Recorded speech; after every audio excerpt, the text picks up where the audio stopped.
رسول اللہ صلی اللہ علیہ وسلم کے پاس جب بھی کوئی مہمان آتا آپ اس کو سیدنا بلال کے پاس کھانا کھانے یا کپڑا وغیرہ لینے کے لیے بھیج دیتے۔ بیت المال اکثر و بیشتر خالی ہوتا، لیکن پھر بھی آپ کی عادت مبارکہ یہ تھی کہ آپ صلی اللہ علیہ وسلم کسی ضرورت مند یا حاجت مند کو خالی ہاتھ نہ لوٹاتے۔ سیدنا بلال حکم کی تعمیل کرتے ہوئے حاجت مند کو بازار لے جاتے، ادھار پر اس کو ضرورت کی اشیاء دلاتے اور بعد میں رسول اللہ صلی اللہ علیہ وسلم کے پاس اضافی رقم آنے پر ادھار لوٹا دیتے۔ سرکار دو عالم صلی اللہ علیہ وسلم کی عادت تھی کہ مال کی صورت میں آپ کے پاس جو کچھ بھی آتا آپ اسے فوری طور پر اللہ تعالیٰ کی راہ میں خرچ کر دیتے۔ حضرت ابن مسعود رضی اللہ تعالیٰ عنہ فرماتے ہیں کہ ایک مرتبہ حضور صلی اللہ علیہ وسلم حضرت بلال رضی اللہ تعالیٰ عنہ کے پاس تشریف لے گئے تو آپ صلی اللہ علیہ وسلم نے دیکھا کہ ان کے پاس کھجور کے چند ڈھیر ہیں۔ آپ نے پوچھا، اے بلال یہ کیا ہے؟ انہوں نے عرض کیا، آپ صلی اللہ علیہ وسلم کے مہمانوں کے لیے یہ انتظام کیا ہے۔ حضرت بلال رضی اللہ تعالی عنہ کا منشا یہ تھا کہ جب بھی وہ آئیں تو ان کے کھلانے کے لیے کھانے کا سامان پہلے سے موجود ہو۔ آپ صلی اللہ علیہ وسلم نے فرمایا، کیا تمہیں اس بات کا ڈر نہیں کہ دوزخ کی آگ کا دھواں تم تک پہنچ جائے؟ یعنی اگر تم ان کے خرچ کرنے سے پہلے ہی مر گئے تو پھر ان کے بارے میں اللہ کے ہاں سوال ہوگا۔ اے بلال خرچ کرو اور عرش والے سے کمی کا ڈر نہ رکھو۔ حضرت عبداللہ بن عباس رضی اللہ تعالیٰ عنہ فرماتے ہیں کہ میں نے عید الفطر کی نماز رسول اللہ صلی اللہ علیہ وسلم کے ساتھ بھی پڑھی اور سیدنا ابو بکر اور سیدنا عثمان کے ساتھ بھی ادا کی۔ یہ سب حضرات پہلے نماز پڑھایا کرتے تھے اور بعد میں خطبہ دیا کرتے تھے۔ میں گویا اس وقت بھی چشم تصور میں یہ منظر دیکھ رہا ہوں کہ سرکار دو عالم صلی اللہ علیہ وسلم منبر سے اتر رہے ہیں اور اپنے دستے مبارک کے اشارے سے لوگوں کو اٹھا رہے ہیں۔ پھر آپ صلی اللہ علیہ وسلم صفوں کو چیرتے ہوئے عورتوں کے گروہ تک پہنچ گئے۔ آپ صلی اللہ علیہ وسلم اس وقت سیدنا بلال کی میت میں ہیں۔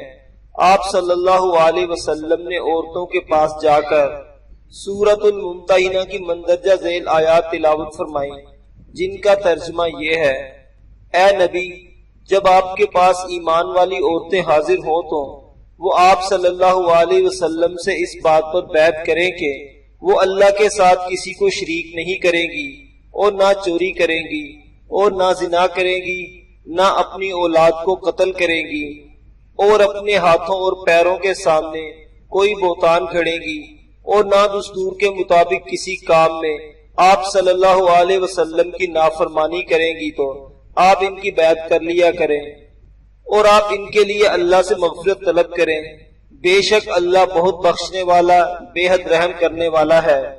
اس کے بعد آپ صلی اللہ علیہ وسلم نے عورتوں کو مخاطب کر کے ارشاد فرمایا، کیا تم اس عہد پر قائم ہو؟ اس کے جواب میں صرف ایک عورت نے، جس کو آپ صلی اللہ علیہ وسلم نے اس وقت شناخت نہیں فرمایا تھا، یہ کہا، ہاں یا رسول اللہ ہم اس پر قائم ہیں۔ آپ صلی اللہ علیہ وسلم نے یہ سن کر فرمایا، اگر ایسا ہے تو پھر صدقہ دو۔ سیدنا بلال نے کپڑا بچھا دیا اور کہنا شروع کیا، میرے ماں باپ تم پر فدا ہوں، لاؤ۔ عورتوں نے سیدنا بلال کے کپڑے میں بغیر نگینہ کے بڑی بڑی انگوٹھیاں اور معمولی انگوٹھیاں ڈالنی شروع کی۔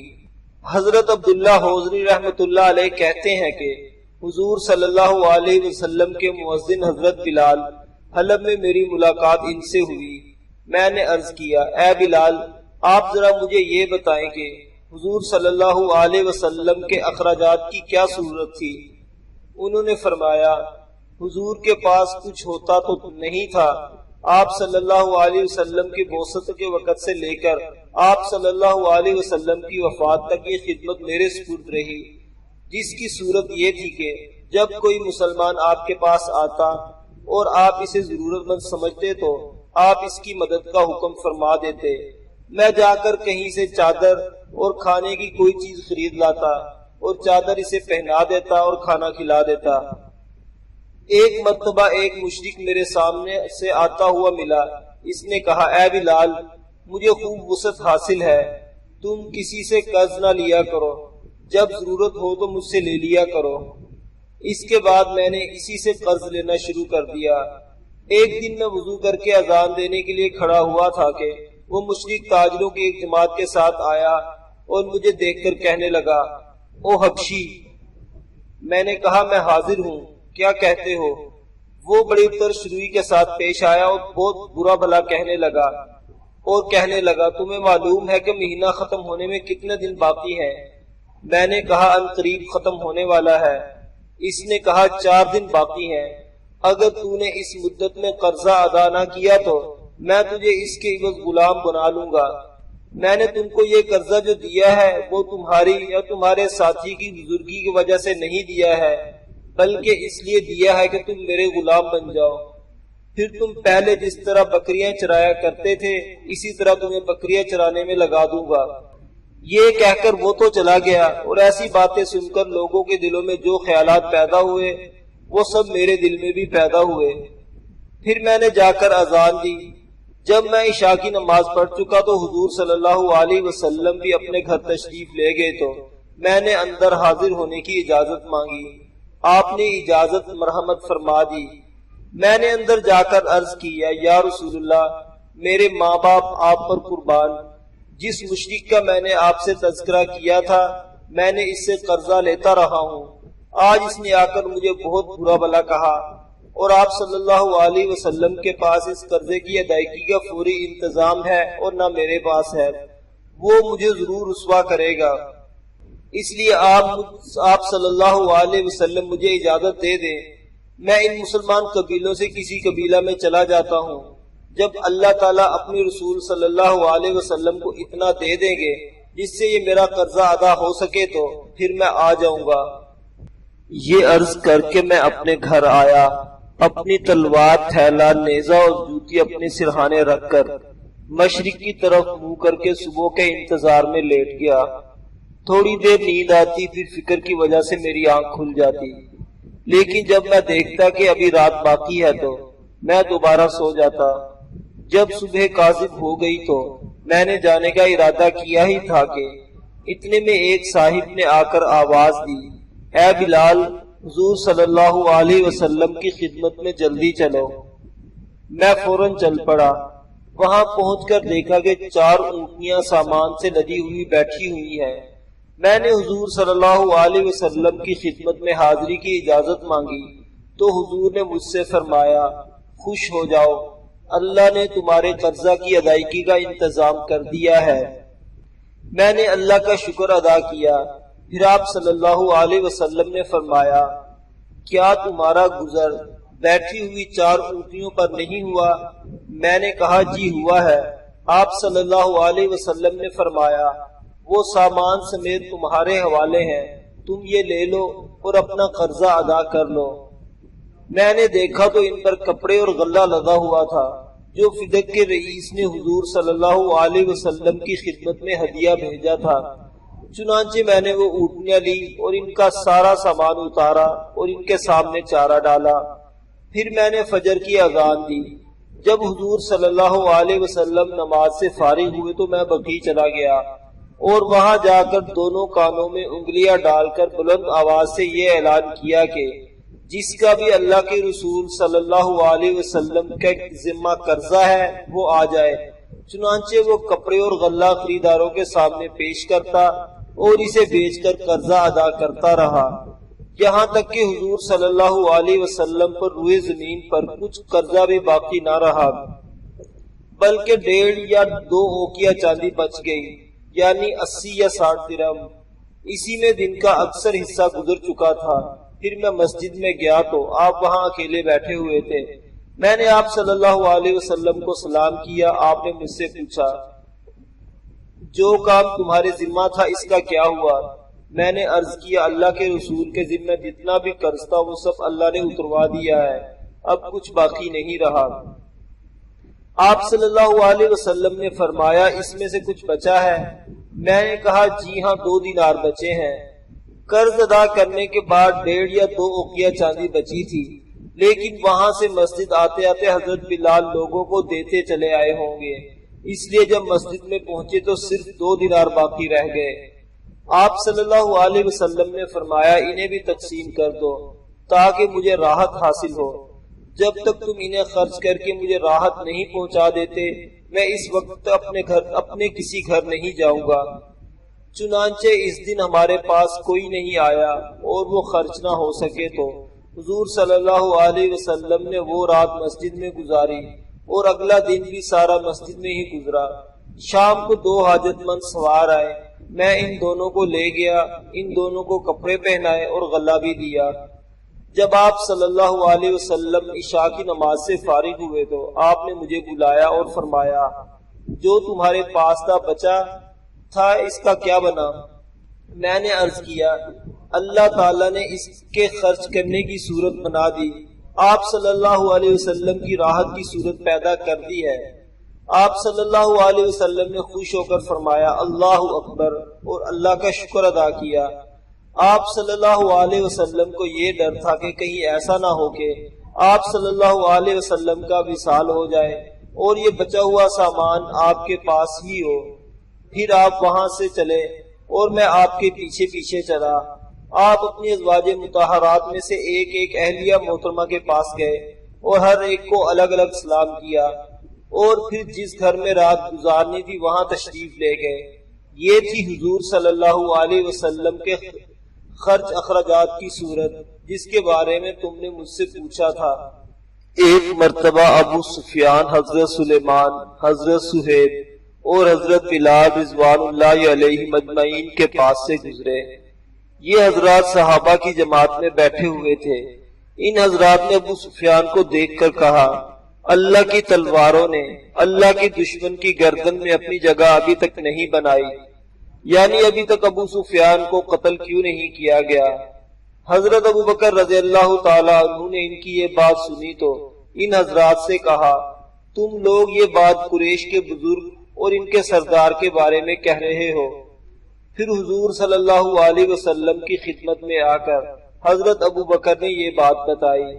حضور صلی اللہ علیہ وسلم نے فرمایا اے ابو بکر، ایسا معلوم ہوتا ہے کہ شاید تم نے یہ بات کہہ کر ان کو غصہ دلایا ہے۔ اگر تم نے ان کو غصہ دلایا تو پھر تم نے اپنے رب کو غصہ دلایا ہے۔ حضرت ابو بکر صدیق رضی اللہ تعالیٰ عنہ ان حضرات کے پاس آئے اور ان سے پوچھا اے بھائیو، کیا میں نے تم کو غصہ دلایا ہے؟ ان حضرات نے فرمایا نہیں اے بھائی، اللہ آپ کی مغفرت فرمائے۔ علامہ نووی رحمت اللہ نے اس حدیث کی شرح میں لکھا ہے کہ یہ صلح حدیبیہ کے بعد امن کے زمانے کا واقعہ ہے۔ اس وقت تک ابو سفیان نے اسلام قبول نہیں کیا تھا۔ حضرت عبداللہ بن مسعود رضی اللہ تعالیٰ عنہ فرماتے ہیں کہ قریش کے چند سردار حضور کے پاس سے گزرے۔ اس وقت حضور صلی اللہ علیہ وسلم کے پاس حضرت سہیب، حضرت بلال، حضرت خباب اور حضرت عمار بن یاسر اور ان جیسے کچھ اور کمزور و شکستہ مسلمان بیٹھے ہوئے تھے۔ ان سرداروں نے کہا یا رسول اللہ، ازرہ مذاق حضور کو یا رسول اللہ کہہ کر پکارا، کیا آپ کو اپنی قوم میں سے یہی لوگ پسند آئے؟ کیا ہمیں ان لوگوں کے تابع بن کر چلنا پڑے گا؟ کیا یہی وہ لوگ ہیں جن پر اللہ نے احسان فرمایا ہے؟ آپ ان لوگوں کو دور کر دیں تو پھر شاید ہم آپ کی اتباع کر لیں۔ ان کی اس فضول گوئی پر فقیر مسلمانوں کی حوصلہ افزائی اور کفار کو تنبیہ کرنے کے لیے اللہ تعالیٰ نے یہ آیت نازل فرمائی۔ ترجمہ: اور اس قرآن کے ذریعہ سے ان لوگوں کو ڈرائیے جو اس بات سے اندیشے رکھتے ہیں کہ اپنے رب کے پاس ایسی حالت میں جمع کیے جائیں گے کہ جتنے غیر اللہ ہیں نہ ان کا کوئی مددگار ہوگا اور نہ کوئی شفیع ہوگا۔ اس امید پر کہ وہ ڈر جائیں اور ان لوگوں کو نہ نکالیے جو صبح و شام اپنے پروردگار کی عبادت کرتے ہیں، جس سے خاص اس کی رضا ہی کا قصد رکھتے ہیں۔ ان کا حساب ذرا بھی آپ کے متعلق نہیں اور آپ کا حساب ذرا بھی ان کے متعلق نہیں۔ آپ ان کو نکال دیں ورنہ آپ نامناسب کام کرنے والوں میں سے ہو جائیں گے۔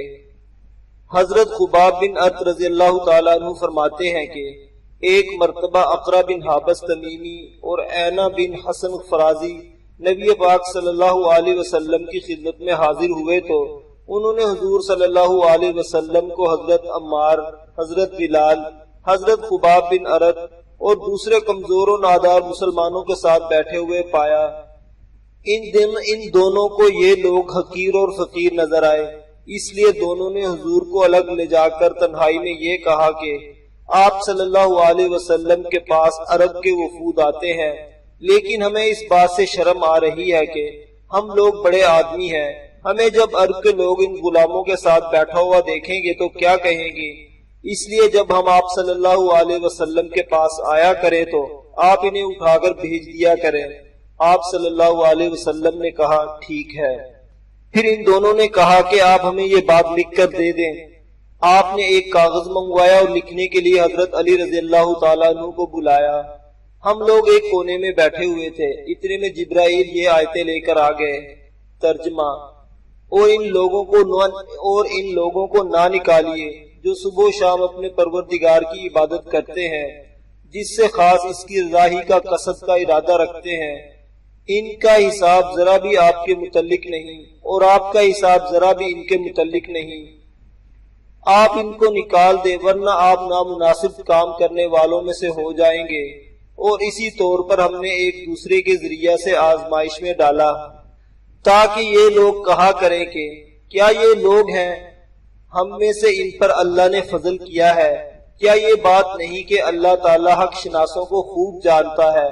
اور یہ لوگ جب آپ کے پاس آئیں جو کہ ہماری آیتوں پر ایمان رکھتے ہیں تو یوں کہہ دیجئے کہ تم پر سلامتی ہو۔ اس پر آپ صلی اللہ علیہ وسلم نے وہ کاغذ پھینک دیا اور ہمیں بلا لیا۔ ہم آپ صلی اللہ علیہ وسلم کے پاس گئے۔ آپ صلی اللہ علیہ وسلم نے فرمایا السلام علیکم۔ پھر ہم حضور صلی اللہ علیہ وسلم کے اتنے قریب ہوئے کہ ہمارے گھٹنے حضور کے گھٹنوں سے جا ملے۔ اور پھر حضور صلی اللہ علیہ وسلم کا یہ معمول تھا کہ جب ہمارے ساتھ بیٹھتے ہوتے تو اٹھنا چاہتے تو ہمیں یوں ہی بیٹھا ہوا چھوڑ کر اٹھ کھڑے ہو جاتے۔ اس پر اللہ تعالیٰ نے یہ آیت نازل فرمائی۔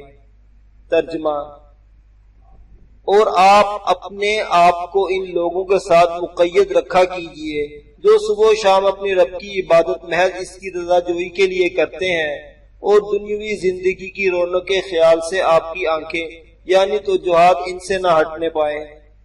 اس کے بعد ہم لوگ حضور کے پاس بیٹھے ہوئے ہوتے اور جب حضور صلی اللہ علیہ وسلم کے اٹھ کر جانے کا وقت آ جاتا تو ہم حضور صلی اللہ علیہ وسلم کو بیٹھا ہوا چھوڑ کر کھڑے ہو جاتے اور جب تک ہم کھڑے نہ ہوتے آپ صلی اللہ علیہ وسلم بیٹھے ہی رہتے۔ حضرت ابو سلمہ بن عبد الرحمن رحمۃ اللہ علیہ کہتے ہیں کہ قیس بن مطاطیہ ایک حلقہ کے پاس آیا۔ اس حلقہ میں حضرت سلمان فارسی، حضرت سہیب رومی اور حضرت بلال حبشی تشریف فرما تھے۔ قیس نے کہا یہ اوس و خزرج عرب ہیں اور بڑے لوگ ہیں، یہ اس آدمی کی مدد کے لیے کھڑے ہوئے ہیں، یہ بات تو سمجھ میں آتی ہے، لیکن اجمی غریب و فقیر بے حیثیت لوگوں کو کیا ہوا؟ کیا یہ بھی مدد کے لیے کھڑے ہو گئے؟ ان کی مدد سے فائدہ کیا؟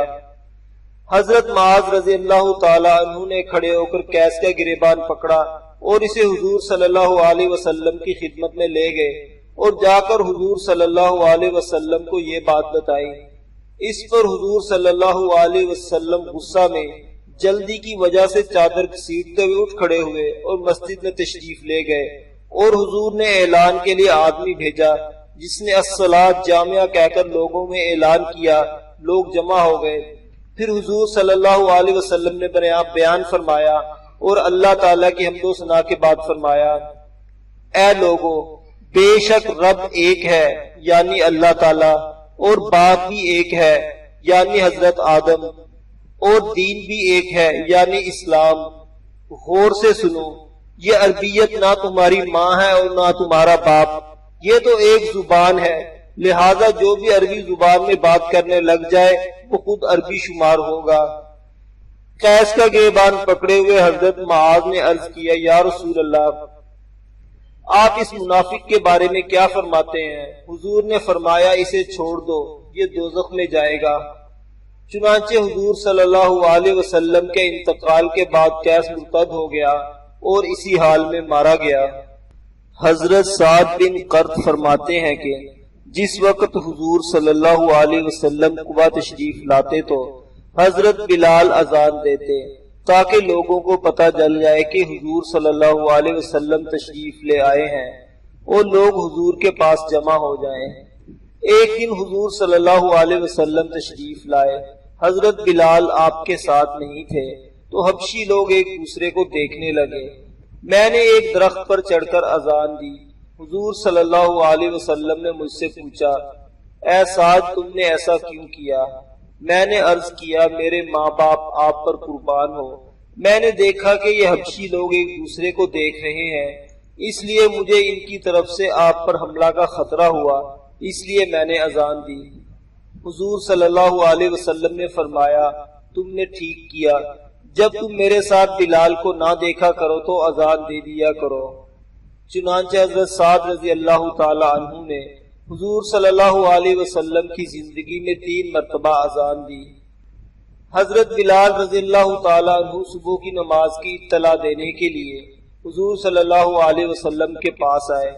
حضرت عائشہ رضی اللہ تعالی عنہا ان سے کچھ بات پوچھنے لگ گئیں، جس میں دیر ہو گئی اور صبح کی روشنی زیادہ ہو گئی۔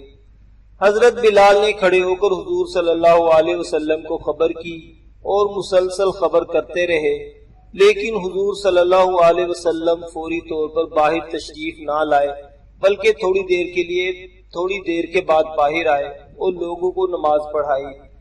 پھر حضرت بلال نے حضور صلی اللہ علیہ وسلم کو بتایا کہ حضرت عائشہ مجھ سے کچھ پوچھنے لگ گئی تھی، جس کی وجہ سے مجھے دیر ہو گئی تھی۔ پھر میں نے آپ صلی اللہ علیہ وسلم کو بار بار اطلاع کی، لیکن آپ فوراً باہر تشریف نہ لائے بلکہ کچھ دیر میں آئے، اس کی کیا وجہ ہے؟ حضور صلی اللہ علیہ وسلم نے فرمایا، میں نے فجر کی 2 رکعت سنت پڑھنی تھی، اس وجہ سے مجھے آنے میں دیر ہو گئی۔ حضرت بلال نے کہا، یا رسول اللہ آپ سنت نہ پڑھتے، کیونکہ صبح تو بہت زیادہ روشن ہو گئی تھی۔ حضور صلی اللہ علیہ وسلم نے فرمایا، اگر صبح اس سے بھی زیادہ روشن ہو جاتی تو میں پھر بھی یہ 2 رکعت نماز ضرور پڑھتا اور بہت اچھے اور عمدہ طریقے سے پڑھتا۔ سن 30 ہجری میں نجد کے ایک طاقتور قبیلے بنو غطفان نے قریش کی کھلم کھلا حمایت کر دی، لہذا رسول اللہ صلی اللہ علیہ وسلم ان کی سرکوبی کا فیصلہ فرمایا۔ اس غزوہ سے واپسی پر راستے میں آپ صلی اللہ علیہ وسلم کی نظر ایک نوجوان انصاری مجاہد سیدنا جابر بن عبداللہ پر پڑی، جو اپنے کمزور اور نحیف اونٹ کی وجہ سے بار بار قافلے سے پیچھے رہ جاتے۔ رسول اللہ نے جب سیدنا جابر کے اونٹ کی یہ سست رفتاری دیکھی تو آپ نے جابر سے اونٹ خریدنے کی خواہش کا اظہار فرمایا۔ انہوں نے عرض کی، یا رسول اللہ میں یہ اونٹ فروخت نہیں کروں گا بلکہ آپ کو تحفے میں دیتا ہوں، لیکن آپ صلی اللہ علیہ وسلم نے اس اونٹ کو خریدنے پر اصرار فرمایا۔ آخر کار آپ صلی اللہ علیہ وسلم نے سیدنا جابر کو 1 اوقیہ سونے کے اونٹ فروخت کرنے پر رضامند کر لیا۔ جب رسول اللہ صلی اللہ علیہ وسلم مدینہ منورہ تشریف لائے تو سیدنا جابر فرماتے ہیں کہ میں اپنا اونٹ لے کر کاشانہ نبوت پر حاضر ہوا۔ اونٹ کو آپ صلی اللہ علیہ وسلم کے دروازہ کے قریب بٹھا دیا اور خود مسجد نبوی میں جا کر بیٹھ گیا۔